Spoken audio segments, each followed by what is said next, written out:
தென்கொரியாவில் 181 பேர் பயணித்த விமானம் தடுப்புச் சுவர் மீது மோதி வெடித்து சிதறும் கோர காட்சிகள். தரையிறங்கும் போது கட்டுப்பாட்டை இழந்து தடமாறிச் சென்ற விமானம் சுவர் மீது மோதி வெடித்தது. 175 பயணிகள் 6 பணியாளர்கள் சென்ற ஜெஜு ஏர் விமானத்தில் இருந்து இதுவரை 3 பேர் மட்டுமே உயிருடன் மீட்பு.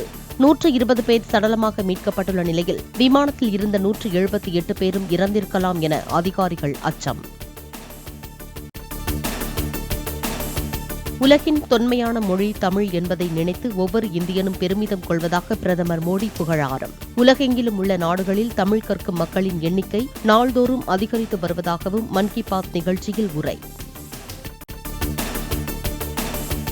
தமிழகத்தில் ஓரிரு இடங்களில் அடுத்த 24 மணி நேரத்தில் லேசானது முதல் மிதமான மழை பெய்ய வாய்ப்பு. வரும் 3ஆம் தேதி வரை ஓரிரு இடங்களில் மிதமான மழை பெய்யக்கூடும் என்றும் வானிலை ஆய்வு மையம் கணிப்பு. சென்னை மற்றும் புறநகரில் ஒரு சில பகுதிகளில் அடுத்த 24 மணி நேரத்திற்கு மிதமான மழை பெய்ய வாய்ப்பு. வானம் ஓரளவு மேகமூட்டத்துடன் காணப்படும் என்றும் வானிலை ஆய்வு மையம் தகவல்.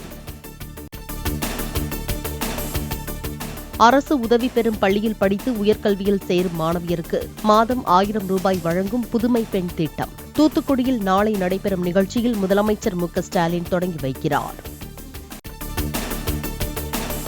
தைலாபுரம் தோட்ட இல்லத்தில் தந்தை ராமதாஸை இன்று சந்திக்கிறார் அன்புமணி. இளைஞரணி தலைவர் நியமனம் தொடர்பாக நேற்று பொதுக்குழு மேடையில் மோதல் வெடித்த நிலையில் சந்திக்க திட்டம். இந்திய கம்யூனிஸ்ட் கட்சியின் மூத்த தலைவர் ஆர் நல்லக்கண்ணுவின் 100ஆண்டு விழாவில் முதலமைச்சர் மு.க.ஸ்டாலின் பங்கேற்பு. நல்லக்கண்ணு குறித்த 100 கவிஞர்கள் 100 கவிதைகள் என்ற கவிதை நூலை வெளியிட்டார் முதலமைச்சர்.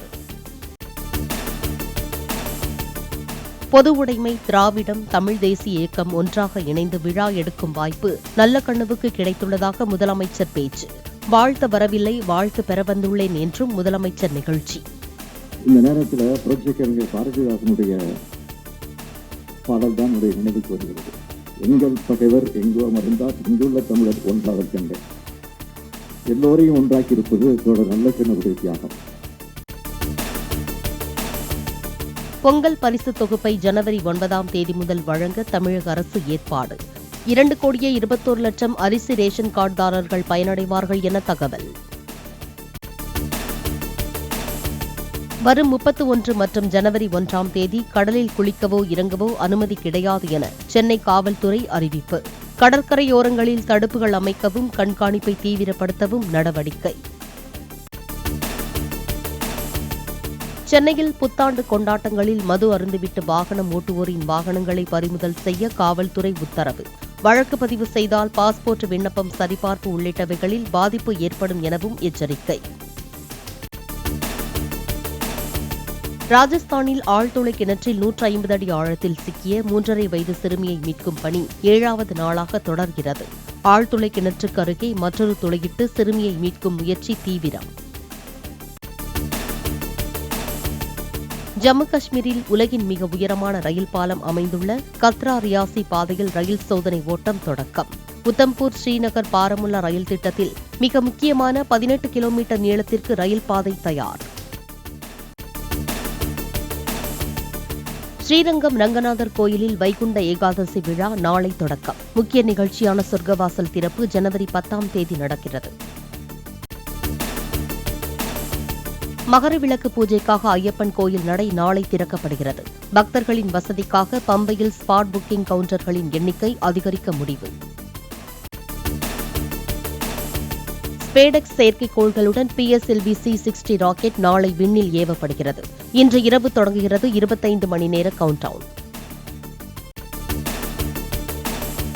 கோவையில் நடத்தப்பட்ட ஹாப்பி ஸ்ட்ரீட் நிகழ்ச்சியில் பாடல்களுக்கு நடனமாடி பொதுமக்கள் மகிழ்ச்சி. இளைஞர் ஒருவர் ஹிப்ஹாப் மூலம் சங்க தமிழர்களின் வரலாற்றை பாடி அசத்தல்.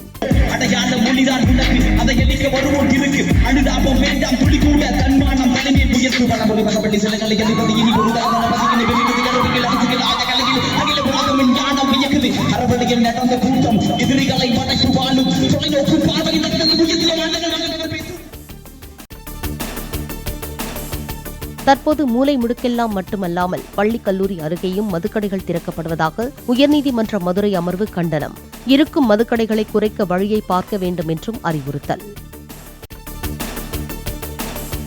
டெல்லி யமுனை ஆற்றில் கரைக்கப்பட்ட முன்னாள் பிரதமர் மன்மோகன் சிங்கின் அஸ்தி சீக்கியர்களின் புனித கோயிலான குருத்வாராவில் பூஜை செய்த பின் கரைப்பு.